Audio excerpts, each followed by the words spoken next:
मित्रांनो, मला बघूनच तुम्हाला लक्षात आलं असेल की आज मी एकदम रिलॅक्स मूडमध्ये आहे.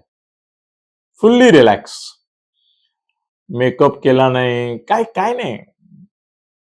मजेत आहे, आनंदात आहे, सुखात आहे आणि सुखरूप आणि सुरक्षितपणाची भावना देखील माझ्या मनामध्ये आहे. मला असं वाटतं की हा जो रिलीफ मी अनुभवतोय, हा रिलीफ महाराष्ट्रामध्ये अनेक जण अनुभवत असतील. अनेक जण. विशेषतः आपले मित्र मुख्यमंत्री एकनाथ शिंदे त्यांना एक प्रकारे त्यांच्या आज वर्धापन दिनाच्या शुभेच्छाच मोदी शहांकडून फडणवीस रूपी योगदानातून मिळाल्या आहेत असंही म्हणता येईल. ते तर खुश आहेतच.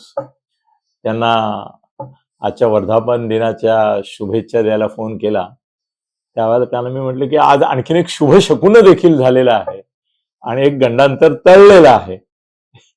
म्हणजे काय, मी म्हटलं काल फडणवीस दिल्लीला गेले होते त्यावेळेला तुमच्यापासून सगळेजण थोडेसे टेन्शन मध्ये होते, अस्वस्थ होते की बाबा काय मोदी शहांच्या मनात आहे काही सांगता येत नाही आणि कदाचित म्हणजे तांत्रिक दृष्ट्या देवेंद्र फडणवीसांना बढती मिळेल, केंद्रीय मंत्रिमंडळात त्यांचा समावेश 100% होईल, भावी काळामध्ये पण त्यांचा उत्कर्ष अगदी पंतप्रधान पदापर्यंत जाईल. पण आज मुख्यतः आगामी विधानसभा निवडणुकीत तुम्हाला ठीक आहे पक्ष आहे ते भांड्याला लागतं, संसारात सुद्धा लागतं.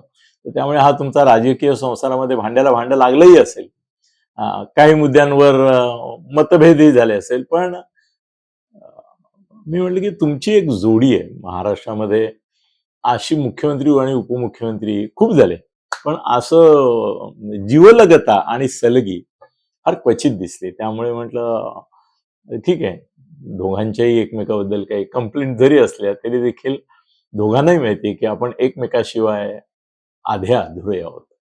त्यामुळे पूर्णत्वाला नेण्यासाठी तुमचं मिशन 180. हो, ही बातमी आहे का तुम्हाला की एकनाथ शिंदे यांनी 180चं टार्गेट ठेवलेलं आहे विधानसभा निवडणुकीसाठी. आणि मी काल एका व्हिडिओ, आता त्यांचं कोटेशन संपलं, त्यांनी आनंद व्यक्त केला, त्यामुळे हो खरंच आहे तुम्ही म्हणता ते की मला सुद्धा थोडं टेन्शन होतं पण चांगलं झालं. मला फडणवीस हवेच आहेत आणि फडणवीसांशिवाय महाराष्ट्र ही कल्पना आपण करू शकत नाही. हे त्यांचं एकनाथ शिंदे यांचं वाक्य मला महत्वाचं वाटलं की फडणवीसांशिवाय महाराष्ट्राच्या सत्तारूढ पक्षच नाही, राजकारणाची पण आपण कल्पना करू शकत नाही. तर अर्थातच फडणवीस घाई गर्दीत गडबडीत असावेत, मी त्यांना अभिनंदन. मी पुन्हा येतो ही तुमची घोषणा परत पुन्हा एकदा नव्याने नव्या पद्धतीने तुम्ही साकार केलीत, याबद्दल तुमचे आणि तुम्हाला आशीर्वाद देणाऱ्या मोदी शहांचेही अभिनंदन, असा एक मेसेज टाकलाय. अजून त्याचं काय रिप्लाय आला नाही, येईल दिवसभरामध्ये कुठेतरी थँक्स वगैरे असं काहीतरी येत असतं, तर ते येईल. बोलायची संधी मिळाली तर बोलेन अर्थात त्यांना. पण एक सांगतो तुम्हाला की फडणवीसांवर टीका मी केली की नाही, की ज्या मला चुका वाटल्या त्या केल्या, सांगितल्या.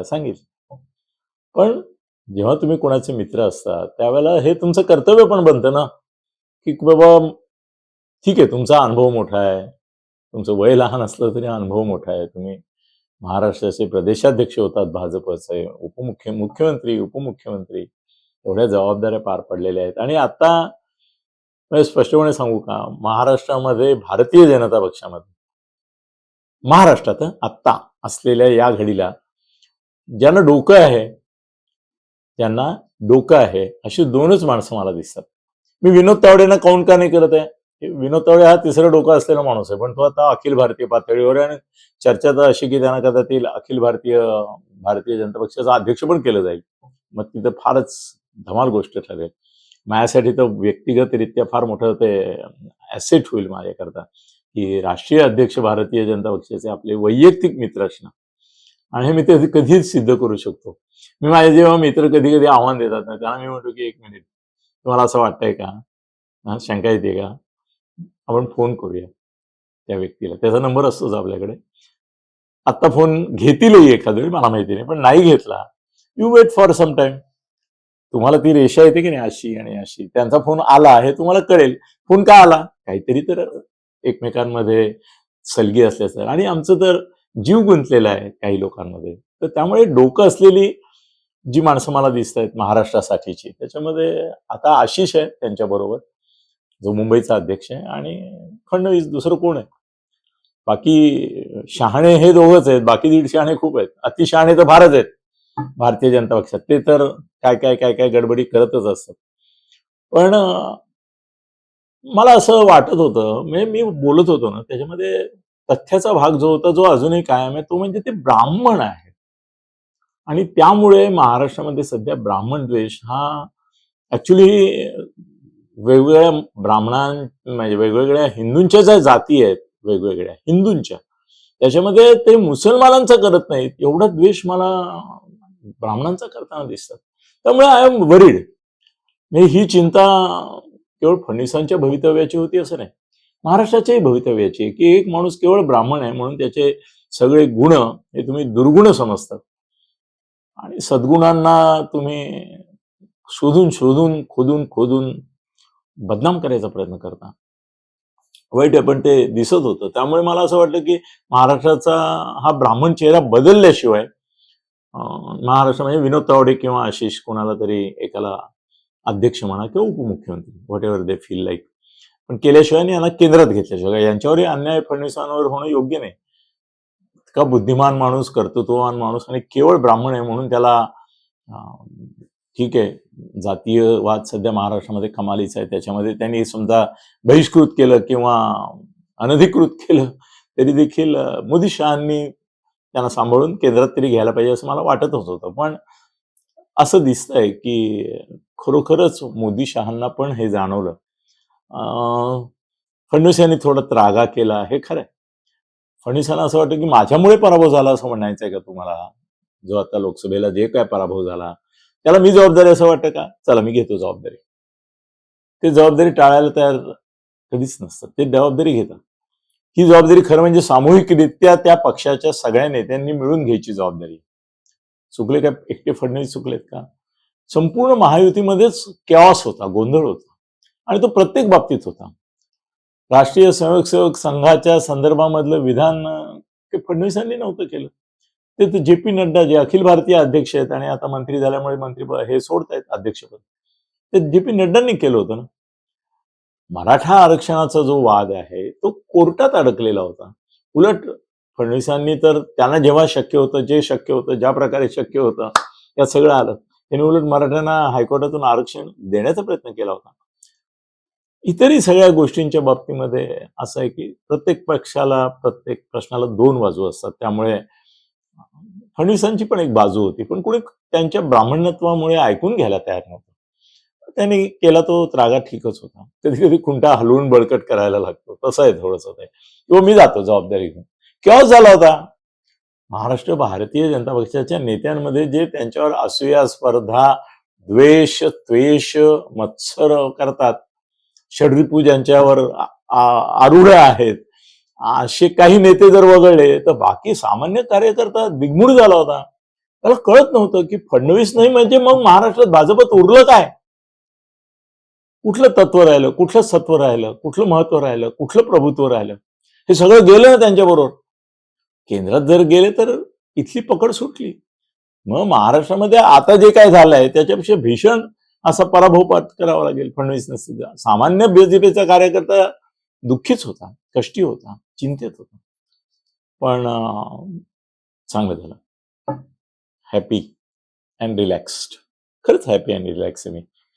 आणि महाराष्ट्रामध्ये मला वाटतं ओव्हरऑल भारतीय जनता पक्ष, एकनाथ शिंदे, काही प्रमाणात अजितदादा देखील, यांना रिलॅक्स वाटलं असेल.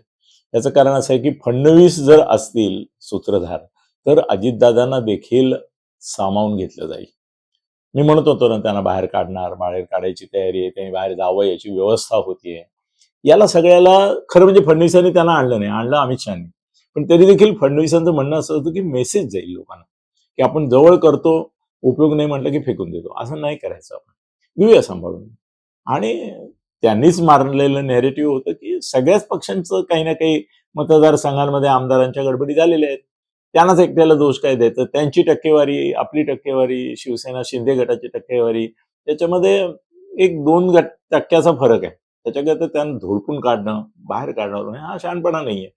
अधिकस्य अधिकम फलम, त्यांना बरोबर घेतलं पाहिजे, हे फडणवीसांचं म्हणणं होतं. ते सुदैवाने मान्य पण केलं गेलेलं दिसतं. पण अभय दिलं फडणवीसांना. पण तुम्ही म्हणाल ना की असं भय कोणाला वाटेल का? तर वाटेल. भय शरद पवारांना वाटेल, भय उद्धव ठाकरेला वाटेल, भय नाना पटोलेंना वाटेल. याचं कारण त्यांना माहितीये की हे नुसते फडणवीस आहे नाही, हे नाना फडणवीस किंवा चाणक्य आहेत. हे या पराभवातून जर कोणी काही जास्तीत जास्त शिकलं असेल तर ते फडणवीस शिकले. ते अशी व्यूहरचना पुढल्या विधानसभा निवडणुकीसाठी करतील की ज्याच्यामुळे सत्ता नक्की. एकनाथ शिंदेनी सकाळीच मला सांगितलं की ते म्हणाले 180चं टार्गेट आहे. बोलताना तो 200च बोलू आम्ही. आज संध्याकाळी भाषण आहे त्यांचं. मी आता हा व्हिडिओ करतोय त्यावेळेला भाषणाची त्यांच्या तयारी चालू आहे. आणि आज छत्रपती संभाजी महाराजांची तिथीप्रमाणे जयंती पण आहे. त्यामुळे आज त्यांचं भाषण जोरदार होणार एकनाथ शिंदे यांचं. आणि फडणवीसांच्या पुनरागमन झालं ना एक प्रकारे. गमन न होता पुनरागमन कसं होतं याचं हे उदाहरण आहे. गमन झालंच नाही पण तरी पुनरागमन झालं. त्यामुळे आजच्या त्यांच्या भाषणामध्ये पण एक आत्मविश्वास असा असेल. ते कदाचित 200ची घोषणा करतील अशी पण शक्यता आहे की आम्ही 200, 400 पार होते ते आता नको बोलूया कारण ते अंगाशी आलं. पण 200 परत. आणि इथे काय आता संविधान बदलणे वगैरे विषय नाही आहे. मोदी हा पण विषय नाही. ते चांगलं का वाईट हे तुम्ही ठरवा. की मोदी हा विषयच नाही आता. आता विषय शिंदे, फडणवीस आणि अजितदादा एवढाच विषय. आणि त्यांनी केलेलं काम, त्यांच्याकडून असलेल्या अपेक्षा, आशा, स्वप्न हाच विषय. आणि परफॉर्मन्स बाबत तर आधीच्या 2.5 वर्षाचं सरकार समोर आहे तुमच्या उद्धवचं. त्यामुळे किती डिझॅस्टर असू शकतो परफॉर्मन्स, डिझॅस्टरच ते उद्धवने दाखवून दिले. त्यामुळे यांच्या तिघांकडून अशा अपेक्षा आहेत. आणि फडणवीस आल्यामुळे 1000 हत्तींचं बळ म्हणतो ना आपण, तसं नक्की शिंदेना मिळालेलं आहे. आणि हे तिघं आता घाबरले असतील. तर शेवटी देवेंद्र फडणवीस हे अनेक व्यक्तिमत्वांचं एक असं रसायन आहे, मिश्र रसायन, की त्यांच्यामध्ये शरद पवारांचे पण गुण आहेत, त्यांच्यामध्ये लोकप्रियता पण आहे, त्यांच्यामध्ये एक लोकाभिमुखता आहे. लोकांना आतापर्यंत त्यांनी मागच्या 14 ते 19 मध्ये शिवसेनेसारख्या खिशात राजीनामा घेऊन फिरणाऱ्या पक्षाला त्यांनी सांभाळलं. रोज सामनातून विष गरळ ओकत असून सुद्धा फडणवीसांनी कधी ऍसिडिक रिॲक्शन नाही दिली. He knows his job. आणि आता त्यांना त्यांचा जॉब हा उपमुख्यमंत्री पदाबरोबरच किंवा त्याच्यापेक्षा थोडा अधिक हा पार्टीला विजय मिळवून देणं, निर्विवाद असा विजय मिळवून देणं आणि महाराष्ट्रामध्ये महायुतीचं सरकार कायम राहील असं बघणं हा आहे. आणि ते यशस्वीपणे पार पडतील. देवेंद्रजी, तुमचं पुन्हा एकदा नव्याने स्वागत करतो. आणि आम्ही जेवढे तुमचे चाहते, मित्र, शुभचिंतक आहोत हे आम्ही तुमच्या मागे आहोत. आणि हे आम्ही आमच्या व्हिडिओमधून पण सिद्ध करू. मी तर असं म्हटलं की जर मी खाजगीमध्ये त्यांना मेसेज करून एखादी गोष्ट मला नाही पटली तर त्यांना सांगू शकतो, तर ती जाहीरपणे वाच्यता करून सगळ्यांमध्ये कशाला पसरवायची, असं त्यांचंही म्हणणं आहे. की काही गोष्टी मित्रांनी मित्र म्हणून वैयक्तिक सांगितल्या पाहिजेत.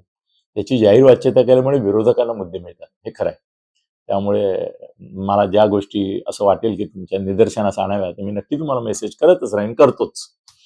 पण सार्वजनिकरित्या तुमचा पाठीराखा शुभचिंतक म्हणून निश्चितच मी आणि माझा अनिल गगनभेदी तथ्य हा चॅनल तुमच्या बरोबर असेल सदैव. आणि एकनाथ शिंदे आणि तुमची जोडी त्रयी असं म्हणत नाहीये मी, मला तेवढा अजून कॉन्फिडन्स नाही म्हणून, पण ठीक आहे, अजितदादांना पण घेऊया आपण, त्रिमूर्ती म्हणूया. चला, तुम्हाला सगळ्यांना शुभेच्छा. धन्यवाद. खळबळजनक गौप्यस्फोट म्हणजेच YouTube चॅनल अनिल थत्ते गगनभेदी. खळबळजनक गौप्यस्फोट म्हणजेच YouTube चॅनल अनिल थत्ते गगनभेदी.